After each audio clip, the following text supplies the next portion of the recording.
Assalamualaikum warahmatullahi wabarakatuh. Perkenalkan, nama saya Siti Lailatul Sipa, NIM 862062300214, Fakultas Keguruan dan Ilmu Pendidikan, Prodi PGSD Universitas Primagraha. Puji syukur kehadirat Allah Subhanahu wa Ta'ala atas nikmat kesehatan dan sholawat serta salam semoga terus dilimpahkan kepada Rasulullah Shallallahu Alaihi Wasallam. Yang terhormat kepada Ibu Maulina Rahayu, MPD selaku dosen pengampu mata kuliah Psikologi Pendidikan. Topik yang akan saya bahas yaitu tentang guru dan proses belajar mengajar. Baik, langsung saja. Saya akan menjelaskan tentang latar belakangnya terlebih dahulu. Guru adalah orang yang bertanggung jawab dalam proses belajar mengajar. Guru memiliki peran yang sangat penting dalam menentukan keberhasilan proses belajar mengajar. Guru berperan sebagai pendidik, pengajar, dan fasilitator. Sebagai pendidik, guru bertugas untuk memberikan nilai-nilai moral dan budi pekerti kepada siswa.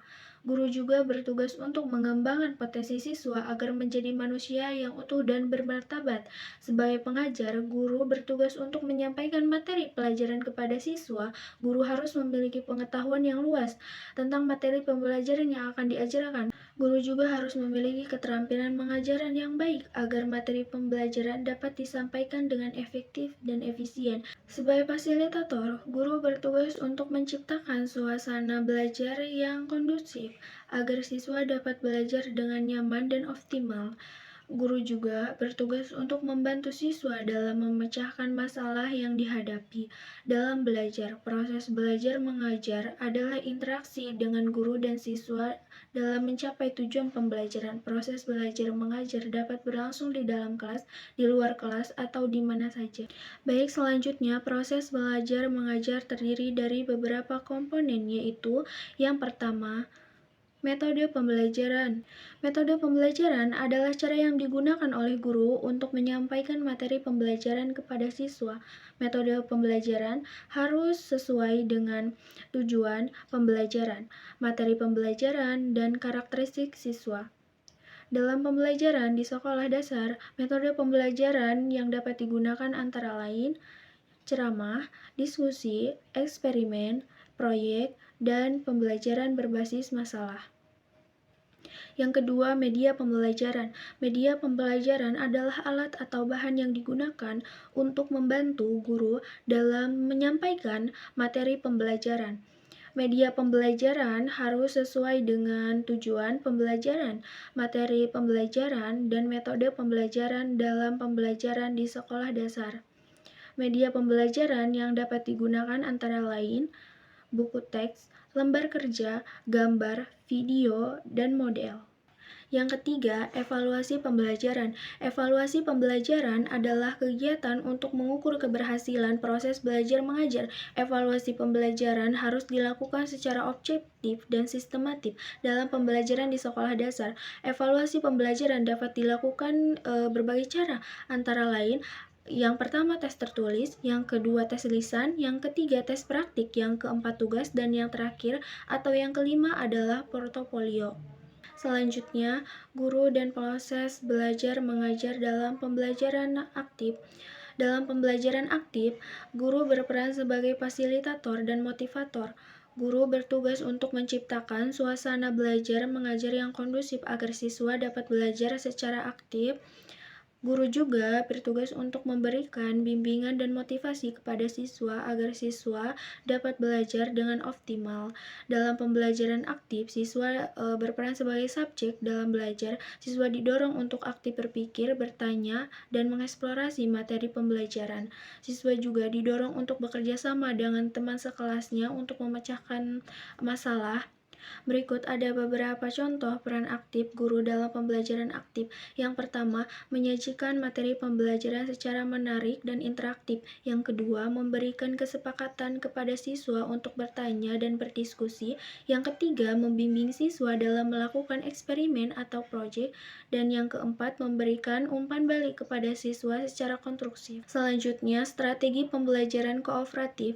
Strategi pembelajaran kooperatif adalah strategi pembelajaran yang melibatkan siswa belajar bekerja sama dengan kelompok untuk mencapai tujuan pembelajaran. Strategi pembelajaran kooperatif, siswa belajar bersama-sama untuk saling membantu dan mendukung satu sama lain. Dalam strategi pembelajaran kooperatif, guru berperan sebagai fasilitator dan pengawas. Guru bertugas untuk memastikan bahwa siswa bekerja sama dengan baik dalam kelompok. Guru juga bertugas untuk memberikan umpan balik kepada kelompok secara konstruktif.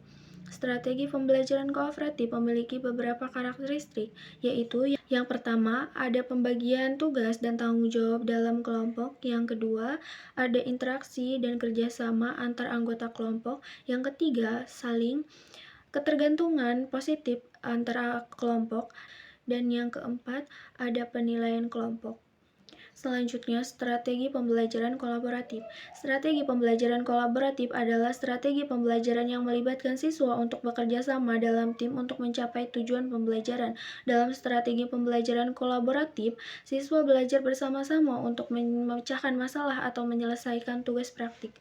Pembelajaran kolaboratif memiliki beberapa karakteristik, yaitu yang pertama, ada pembagian tugas dan tanggung jawab dalam tim. Yang kedua, ada interaksi dan kerjasama antar anggota tim. Yang ketiga, ada saling ketergantungan positif antar anggota tim. Dan yang keempat, ada penilaian tim. Selanjutnya, guru sebagai fasilitator. Guru berperan sebagai fasilitator dalam proses belajar mengajar. Guru bertugas untuk menciptakan suasana belajar yang kondusif agar siswa dapat belajar dengan nyaman dan optimal. Guru juga bertugas untuk memberikan bimbingan dan bantuan kepada siswa agar siswa dapat belajar dengan efektif. Dalam peran sebagai fasilitator, guru dapat melakukan hal-hal berikut. Yang pertama, menyajikan materi pelajaran secara menarik dan interaktif. Yang kedua, memberikan kesempatan kepada siswa untuk bertanya dan berdiskusi. Yang ketiga, membimbing siswa dalam melakukan eksperimen atau proyek. Dan yang keempat, memberikan umpan balik kepada siswa secara konstruktif. Selanjutnya, guru sebagai motivator. Guru berperan sebagai motivator dalam proses belajar mengajar. Guru bertugas untuk memberikan motivasi kepada siswa agar siswa termotivasi untuk belajar. Motivasi dapat diberikan dalam berbagai bentuk, misalnya dengan memberikan pujian, penghargaan, atau tantangan. Dalam peran sebagai motivator, guru dapat melakukan hal-hal berikut. Yang pertama, memberikan pujian kepada siswa yang berprestasi. Yang kedua, memberikan penghargaan kepada siswa yang berprestasi, dan yang ketiga, memberikan tantangan kepada siswa untuk belajar lebih giat. Jadi, kesimpulannya adalah guru dan proses belajar mengajar bukanlah entitas yang terpisah. Keduanya saling berinteraksi dalam dinamika yang terus berkembang.